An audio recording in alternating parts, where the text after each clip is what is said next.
Sup, Devils? J-Dog back to answer more goddamn questions. At least the dick of questions that we got today, goddamn it. Zero goddamn paid skis yet again. And no goddamn order questions for today. This one is from yesterday's spillover. It came in yesterday, the day before, presumably. But from Jack Doneland. Question marks, Justin. Question for you and the rest of the Devils. Who wrote a better song with Dead's lyrics for Life Eternal? Mayhem or Typhon?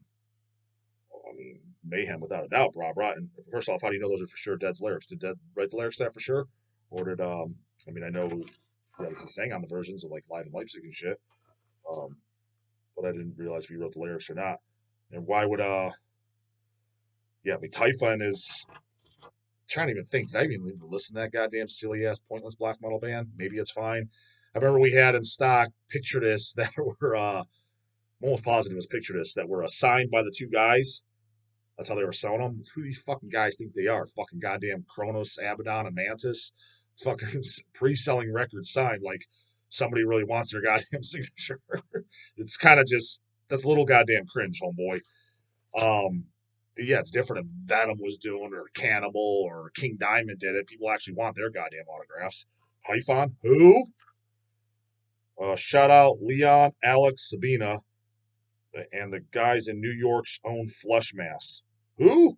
Not asking you for a review because they're war metal, blasphemy, conquer, revenge stuff you said you don't give a fuck about.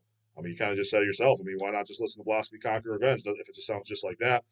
Because again, well, no, you like stuff that's influenced by other bands. Yeah, but again, the huge fucking difference is that that kind of music is not that digestible to where you could have a bunch of clone bands and you can pull it off that easily. Like that's why Iron Maiden clone bands don't get that much goddamn shit. It's because that's very easily digestible music. So as long as they're not ripping off riffs, if you could just hear that it's highly influenced by it, it could still be absorbable, good songs. The war metal shit, not so much. Same with gore grind. That's why I don't like a ton of goddamn gore grind. A lot of it lost its own goddamn character. And yeah, how many bands do you need like that sound like that, or the Brodic ones or something like? I mean, the new Brodic one, I'd even listen to it. Will I? Maybe, but it's kind of like even in their own same caliber. It's like, how many albums do I need of this same style, dude? It's gonna start to blur together. That's why I don't give it to Scourge Mexico. I could care less if they do a new album or not. Even if it was original lineup and they go back to like they're gonna try to. I mean, they never disband their sounds. So I guess it's back. It's just repetitive, man. I can't like. It's not like you. For example, if I walk in and on Necro Holocaust in the fourth song, what song are we on, dog? I would have no fucking idea. And honestly, I don't think a single one of you would either, unless it's your all time favorite band and you've spun that thing 500 times and drilled into your goddamn head. Maybe then, but outside that, and that's why Carcass is pushing it because I do like Carcass clone bands. But again, that is more digestible. Now, some of them weren't. Like for example, the bands that try to take it a little bit more extreme, like let's say Regurgitate when they did the Effortless Regurgitate album of Bright Red Blood. The 63 songs and shit like that. I do like that album. It's fucking great. But that was obviously taking Carcass, like Recaputrefaction, and almost trying to be a pinch more, lack of better words, excessive with it, with their very, very short songs. Hence, that's kind of what, after that, I kind of signed off. The last thing I've heard by goddamn Regurgitate was Carnivorous Erection, and they started kind of slightly changed their sound. It sounded more like a goddamn Exhumed Slaughter Call album. So it's kind of like, all right, this is pretty cool, but what the fuck? Why do you sound like Exhumed Slaughter Call? Like you did totally, you guys, Ted, that wasn't what Regurgitate was about, but whatever. But even if they didn't, it's like I wouldn't check out 20 albums. I'm like, there's no possible way you're fucking you can understand. You can tell the difference between all those goddamn songs. Like grindcore just in general. So I'm not excluding the war metal, but yeah, war metal, grindcore, and really brutal death metal. It's select for I don't need 50 albums by the same goddamn band, even if it's a good band, and I don't need a bunch of bands that are similar. Just like I don't need a bunch of goddamn Mortician clones. I mean that band who's the band? The Argentina band. There's the best of the Mortuary. Is it Mortuary? The Argentina one. It sounds just like Mortician. It is good. I enjoy it because it sounds like the Tish, but is it unnecessary? Yeah. But no, Massacre. That's what it's called. Massacre. But that's why I don't need it. But there's a bunch of others. Like there was that somebody sent an order. Hey, check out this Tish worship band. I think it was horrific. I think it was called from Mexico. There was another one. Mortuary Ghoul, I believe, is another one there. The Ohio one. It's all cool. It sounds good. I'm like, but again, like the Tish was again. I can identify some of their songs, but not all of them. Not even half of them. If just walking in on, I would recognize them and recognize the listenership, and not be able to name by name. And they had. I mean, I don't know how many songs they have. They have over 100 goddamn songs. Did you really need more? You're not. It's just gonna all blur together. Like, what the hell do you need it for? So I don't know. That's kind of how I look at the goddamn shit. So yeah, that was the last goddamn question. So we'll pull up today's fucking video. Today's video was posted 8 hours ago. 8 hours ago. 1,600 views. So I guess that's decent. I like at least the bear skeeting minimum. I like is 2,000 at the 6 p.m. mark. So the 12-hour mark. But even that's dog shit. So it's at 2,000 at 6 p.m. There's a very good chance, like 95% chance, not going to hit 3,000 by 6 a.m. So the 24-hour mark, and anything under 3,000 is dog shit. But what I did notice, the trend is if it hits 2,000, then in the morning it'll hit anywhere from like 2,600 to 2,800. But by the end of the week, it'll hit 3,000. What I did notice too, if it's under 2,000 by the 6 p.m., the 12-hour mark, it struggles to even get to 3,000 at the end of the week. So that's like a dog shit of a dog shit fucking video. But if it's at like 2,400 or so at the around 2,400 at the 12-hour mark, 6 p.m., it almost always hits the 3,000 or better on 24-hour mark, which is my that's what I like minimum. Again, I think am I the only guy on goddamn YouTube that doesn't go by subscribers? I still stick by Dawg called, man, subscribers totally matter. I still kind of disagree, man, because especially when you pull up the analytics, I pull up how many total views does your channel have. But basically that. I don't care about the hours and shit like that. How many total views does your channel have? Because again, if you have 30,000 subscribers, double what I have, but you have half the views, because I think I'm at around 5 million views now. It's public information. You just click on it right underneath my it's not like my goddamn page. You can easily I found it, so if I can find it, you can find it. It's like nobody's watching your shit then. So like if you have a subscriber and the dog posts every day, but he's watching one video a year at best, you know damn well what it is. Because what some of those subscribers are, and I have them, everybody has them. They subscribed because they saw the Attila interview or something, or the Glenn Beck interview, and that's all they watched. They thought, oh, that was a cool interview. Subscribe. Why? You're not coming back. You're not watching any of my other shit. These are the majority of my videos of what I'm doing right here, right now. If you're not going to watch those, why even subscribe? You liked one or two interviews. Okay, you're never coming back. There's no reason to subscribe. That's why I think those people are fucking pointless. They're not following you in a sense. For example, like in the bodybuilding world, when they're sponsoring guys, they go by, how many followers do you have? Because then hence they're following you, meaning you have you could sales pitch them in a sense, right? Well, but to my mind, in my opinion, if the views aren't somewhat matching up somewhat to what the goddamn subscribers are, because there's channels I've seen tons. I don't think any in the metal scene, but outside the bodybuilding scene, 100,000 fucking 100,000 subscribers, literally 100,000 subscribers, but majority of their videos are getting they get less views than mine do. 1,000 views. I'm like, dude, those are paid subscribers. You bought those goddamn. There's no way those people are actually following you. And if so, then they think your majority of videos are such goddamn dog shit that there's makes no sense why those idiots would even goddamn subscribe. Because followers means that they're actually following you, actually watching your shit. Otherwise, they hit subscribe once and then they forgot about your dumbass. So I go by goddamn views. Don't know how all these other hoagies go by, but Dawg's formula is the correct one. Goddamn it. So first, Shay. Well, what's the video? Who needs a psychiatrist when you got serpents of light to toughen up that vag? That's the only formula you goddamn need. 173 comments. Shay, 04047. Serpents of light needs to be prescribed to every depressed metalhead so they stop listening to poser bands. Not only that, not just poser bands, dude. Again, I a lot of these guys that are depressed are fucking miserable, and then you look at what they're goddamn listening to. I listen to the sludge doom, depressive black metal. Stoner Doom. Dude, Jesus fuck, I would literally be miserable too if that's what I was listening to. No wonder you're not no wonder you're goddamn depressed. Michael Scandato, a Deny the Dog shirt in the Overkill font would be hilarious. You know, I am considering shit like that is in the back of my mind. I don't know what, not necessarily that, but just the duck and the dogs. I mean, I guess you could put it in the comments. Maybe put that in the Overkill font. Is Athnar? It was right after the Glenn Benton interview. Athnar texted me. He's like, "Yeah, it was a good interview." He's like, "You guys got to print up. So you should definitely do shirts for your shirt line. Don't just the slogan. Don't duck the dog." I was like, "Yeah, I think that's pretty fucking funny." So I guess put in the comments how many of you would want a "Don't duck the dog" slogan shirt? And if I do it, do it in what? The Overkill font? I'd have to have somebody draw that up. Overkill font, "Don't duck the dog," since Bobby Blitz is clearly the goddamn king of ducking. At least to date he is, goddammit. Oh, by the way, just so you guys know too, so you don't think that he just goes to my goddamn brothers too, because man, he barely fucking tries. God damn, he should make more of an effort. Somebody did reach out on my behalf for Phil Anselmo. Somebody that watches the channel. This is literally, I'm friends with the guy. I'll email him. Phil got back to the guy. His exact response was, "Nah, I'm good." So at least he replied. So cool, kudos there. So Phil's a no go.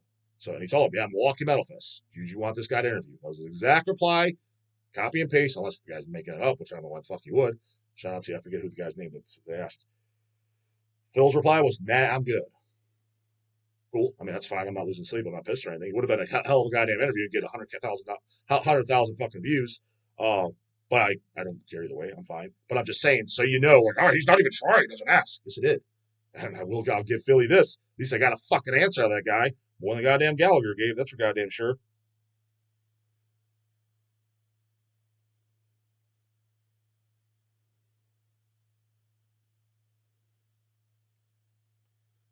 Kai Hawaiian death metal. My wife was on all those fucking stupid meds for many years.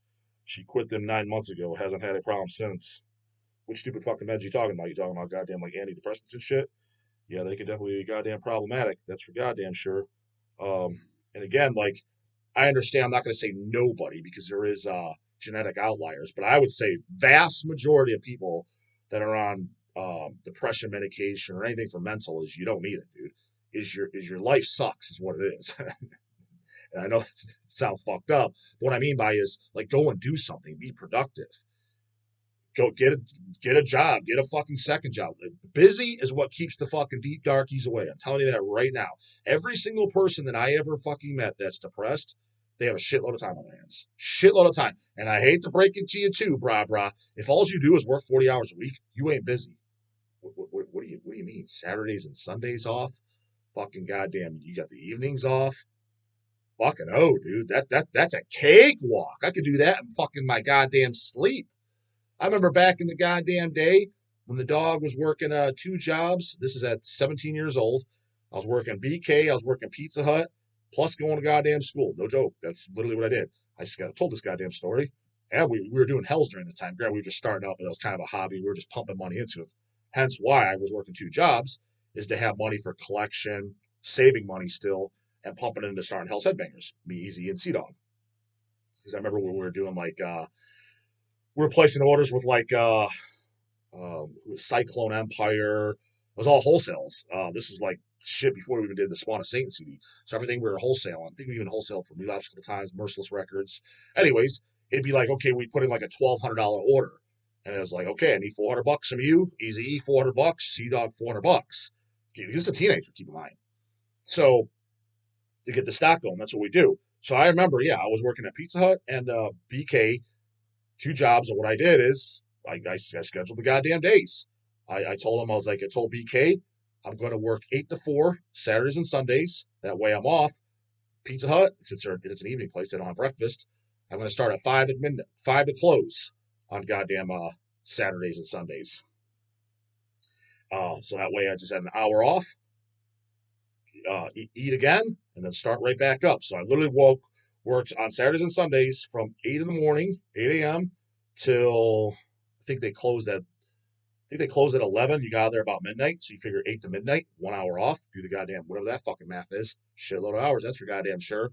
And then during the week, since I was still in school, mind you, is I scheduled. Just I told BK. I think because I made more money at BK, so I worked more days there. Purposely the three out of the five. The Monday through Friday, I think I told him I could work Monday. I think it was Monday, Tuesday, Wednesday. I told BK those are the days I want to work. 4 p.m. to close because I got out of school around 2:45. Got home, slammed the goddamn Totino's Pizza, and fucking threw on the uniform, went to goddamn BK. And then I told Pizza Hut for those other 2 days, Thursday and Friday. So literally 7 goddamn days a week. Anyways, I remember this guy, fucking Marvin. He was doing the same thing. He was working at a garbage company and BK, 2 jobs. Um, remember him and I joking around like a day off, dude. When you only got it because something would happen is Pizza Hut. I wasn't able to go in one evening or something. Something came up to where they didn't need me or they're super slow, so they're cutting hours, right? And remember him and I talking that day. He's like, dude, fucking Jesus, fuck, man. I get off at fucking 4 and I got the evening off. Holy shit, dude, working one job, working only 8 hours in a day, that's a day off. He's like, oh, I know, dude, that's a cakewalk.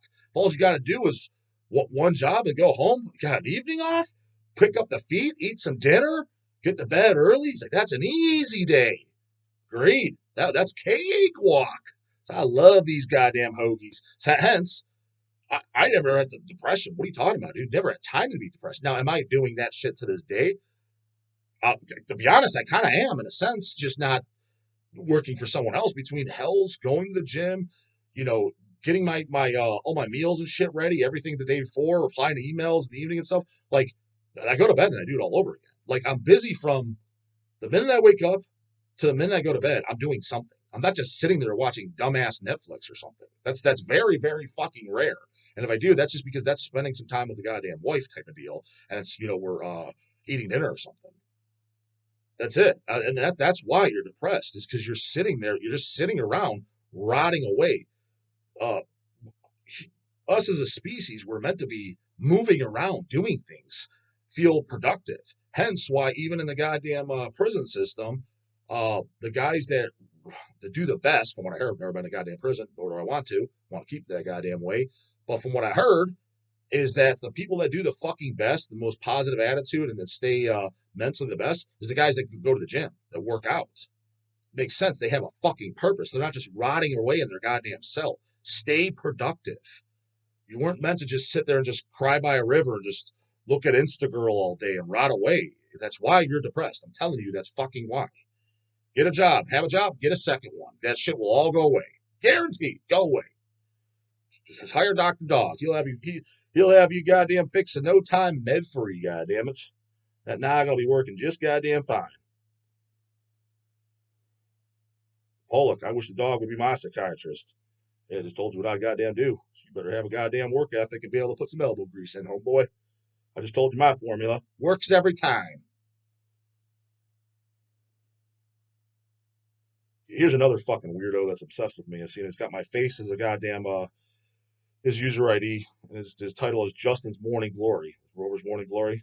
I mean, not that I'm all for the goose and shit, but Jesus, this is a guy that definitely has too much time on his hand. Is not doing the 2 job method like the dog just said, and probably depressed and on fucking 10 goddamn different depression medications, and wondering why he's unhappy.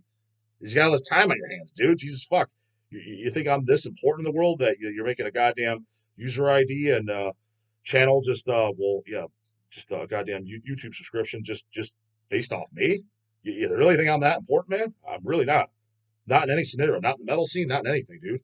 Again, vast majority of people. I go to shows and shit, dude. But again, yes, people do come up to me and people do know who I am now. But the overwhelming majority do not know who I am.